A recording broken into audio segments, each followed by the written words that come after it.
অষ্টম শ্ৰেণীৰ ছাত্ৰ ছাত্ৰীসকল ইতিমধ্যে তোমালোকক সমাজ বিজ্ঞান আৰু ভূগোল খণ্ডৰ পাঠ নম্বৰ 8 ভূগোল বিজ্ঞান অধ্যয়নত প্ৰযুক্তিৰ প্ৰয়োগ এই পাঠটোৰ পৰা কেইটামান হোম এছাইনমেণ্ট দিয়া হৈছিল আৰু সেইখিনি তোমালোকে কৰিছা। আজি একেটা পাঠৰ পৰাই পুনৰালোচনা হিচাপে তোমালোকক অতি চমু কেইটামান প্ৰশ্ন দিয়া হৈছে। তোমালোকে পাঠটো আকৌ এবাৰ পঢ়ি এই প্ৰশ্নোত্তৰখিনি কৰিবা। প্ৰথম প্ৰশ্নটো হৈছে আৰ্হি চিত্ৰ কাক বোলে? আৰ্হি চিত্ৰ কাক বোলে? এই প্ৰশ্নটোৰ উত্তৰ পাবলৈ হ'লে তোমালোকে পাঠটোৰ প্ৰথম খণ্ডৰ শেষলৈ এই প্ৰশ্নটো পাব পাৰা যে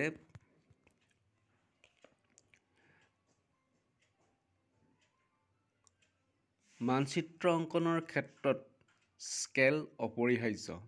স্কেল নথকা চিত্ৰক মানচিত্ৰ নুবুলি আৰ্হি চিত্ৰ বুলি কোৱা হয়। প্ৰশ্ন নম্বৰ 2 1:1000 এনেদৰে প্ৰকাশ কৰা স্কেলবিধৰ নাম কি? 1:10,000 এনেদৰে প্ৰকাশ কৰা স্কেলবিধৰ নাম হৈছে নিৰূপক ভগ্নাংশ।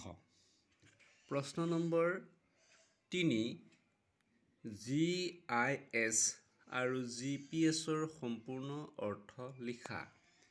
এই প্ৰশ্নটোৰ উত্তৰ পাবলৈ হ'লে 64 পৃষ্ঠাৰ ভৌগোলিক তথ্য ব্যৱস্থা অৰ্থাৎ জিঅ'গ্ৰাফিকেল ইনফৰমেশ্যন ছিষ্টেম। GIS মানে হৈছে জিঅ'গ্ৰাফিকেল ইনফৰমেশ্যন ছিষ্টেম, অসমীয়াত ভৌগোলিক তথ্য ব্যৱস্থা।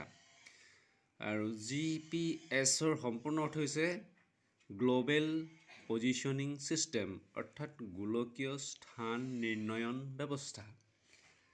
প্ৰশ্ন নম্বৰ 4 আটাইতকৈ প্ৰাচীন মানচিত্ৰ ক'ত উদ্ধাৰ হৈছিল? এই প্ৰশ্নটোৰ উত্তৰ পাবলৈ হ'লে তোমালোকৰ পাঠটোৰ শেষৰ খণ্ড মানচিত্ৰ অংকনৰ ক্ৰমবিকাশত পাবা। আটাইতকৈ প্ৰাচীন মানচিত্ৰ উদ্ধাৰ হৈছিল মেছোপটেমিয়াত।